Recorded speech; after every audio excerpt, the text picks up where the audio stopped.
Hello dear students. Good afternoon to all of you. Today dated 1/10/2020, class 10th, subject science. Myself Sheikh Sharmila, master high school दिलदार बटपुरा।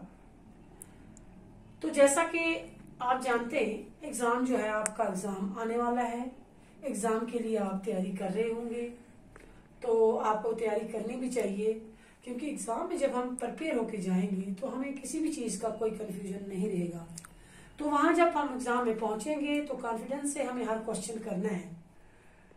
तो हमारे syllabus में बहुत सारी चीजें हमने पढ़ी और कुछ जो है वो रह भी गई होंगी, और कोई चीजें हमें ऐसी हैं जो जिनका हमें पढ़ना बहुत जरूरी है। आपने एक हमारा आज का जो टॉपिक है, आपने हिस्ट्री में भी ये टॉपिक पढ़ा है, आपको पढ़ाया गया होगा। चलिए मैं आपको दोबारा थोड़ा सा साइंस में, चूंकि इसका एक अहम हिस्सा है साइंस का ये टॉपिक, तो हम थोड़ा सा इसको यहाँ पर डिस्कस करते हैं। तो हमारा आज का टॉपिक जो है that is green house effect and global warming. हमारा टॉपिक एंड सब टॉपिक दोनों यही है। तो green house effect and global warming जो है, ये आज हम ग्रीन हाउस इफेक्ट के बारे में थोड़ा सा पढ़ेंगे पहले, फिर ग्लोबल वार्मिंग पे पहुंचेंगे। तो हमारे पास जो है, चूंकि सोलर सिस्टम जो है, सोलर सिस्टम में हम देखते हैं कि सोलर सिस्टम जो है it is a system in which 9 planets are revolving around the sun. Basically, sun is a star. Sun is a star. As we know that sun is a star and all other 9 planets are revolving around the sun. So planets जो भी हैं, they have not their own light, but it takes the light from it has not their own light.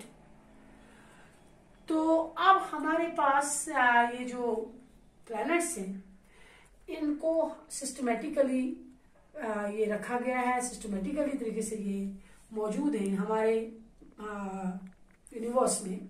देखिए, सबसे पहला जो है हमारा सन, हमारा जो ये सोलर सिस्टम है, इसमें सबसे पहले हमने पढ़ा है, हमने देखा है कि मरकरी आता है, दूसरा वेनस आता है, और नंबर 3 जो है जिसके बारे में आज हम पढ़ने जा रहे हैं वो है अर्थ। क्या है? अर्थ।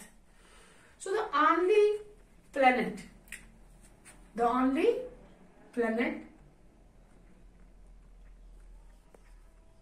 having a vast diversity of life, the only planet having a vast diversity of life, from where other planets, while other planets of solar systems are hot or very cold, but it is the only earth which has a stable temperature, or we call it the moderate temperature.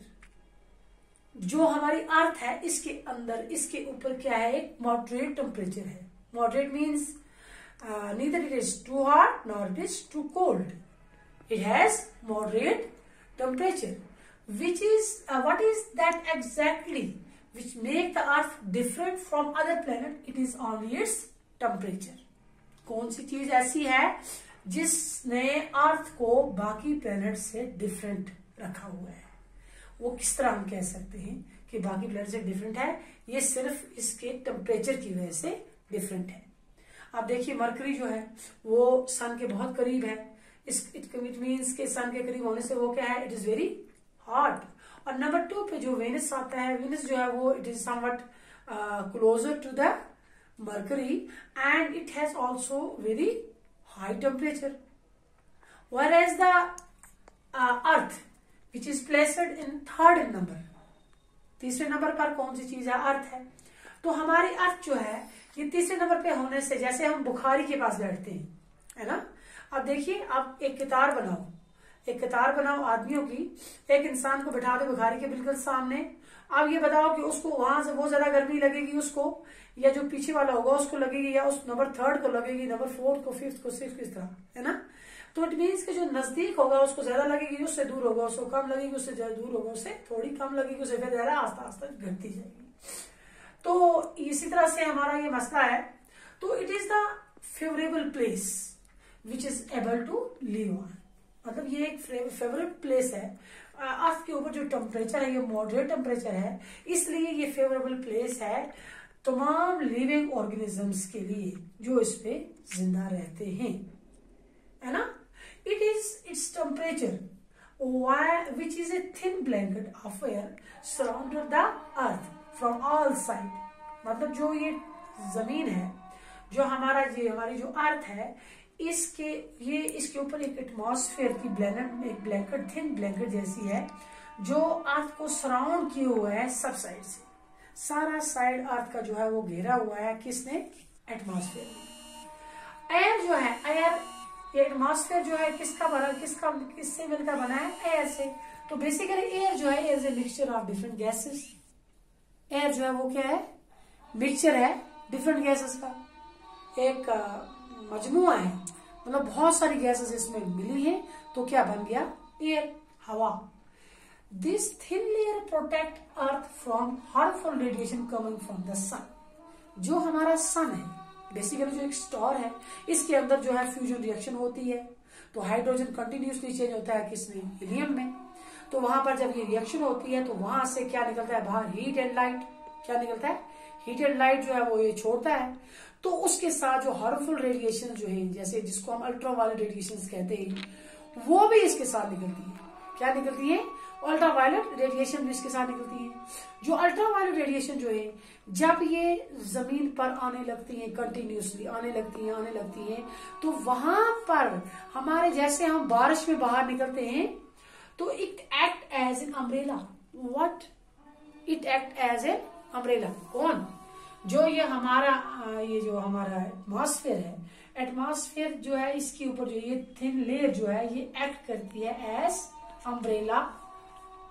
किसके लिए umbrella? ये जो हमारी harmful radiation जो आ रही है सन से, अगर ये सीधी जमीन की सरफेस पर पड़ेगी तो सरफेस पर पड़ने के बाद ये रेडिएशन जो है, ये हार्मफुल रेडिएशन है, इनसे हमारे स्किन में क्या हो जाएगा? Skin cancer. क्या हो जाएगा? Skin cancer. तो अब ये है कि ये रेडिएशन से बचने के लिए हमारे ऊपर कौन सी चीज मौजूद है? एटमॉस्फेयर। इसकी ब्लैंकेट की वजह से हमारे ऊपर ये रेडिएशन नहीं पहुंच सकती, तो ये एक अम्ब्रेला का काम करता है ना। उसके बाद जो हमारी अर्थ जो है, अर्थ की सरफेस है, जब ये इसमें दो तरह की रेडिएशन आती है, अल्ट्रावायलेट रेडिएशन और इंफ्रारेड रेडिएशन। ये अल्ट्रावायलेट रेडिएशन जो आती है ये तो इसको तो ये ब्लैंकेट रोक लेती है, लेकिन इंफ्रारेड रेडिएशन जो है, इंफ्रारेड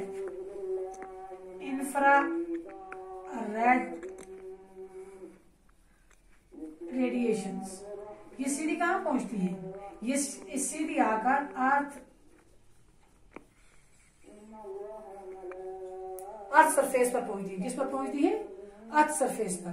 तो ये जाके अर्थ सरफेस को क्या करती है? गर्म करती है और फिर वापस चली जाती है। जब अर्थ सरफेस पर यहाँ पहुंचती है तो ये यहाँ से वापस चली जाती है कहाँ? एटमॉस्फेयर में। वापस कहाँ चली जाती है? एटमॉस्फेयर में। यहाँ पर एक लेयर और मौजूद है, ये आ गई, मान लो ये आ गई हमारे पास ओजोन लेयर। ये किस में मौजूद है? एटमॉस्फेयर में। और यहाँ पर एक लेयर और मौजूद है इसके नीचे, ये जो इस इंफ्रारेड रेडिएशन को अपने अंदर जज़ब करेगी, इसको हम कहते हैं कार्बन डाइऑक्साइड लेयर। कौन सी लेयर है ये? Carbon dioxide layer. इसी को हम कहते हैं ग्रीन हाउस इफेक्ट।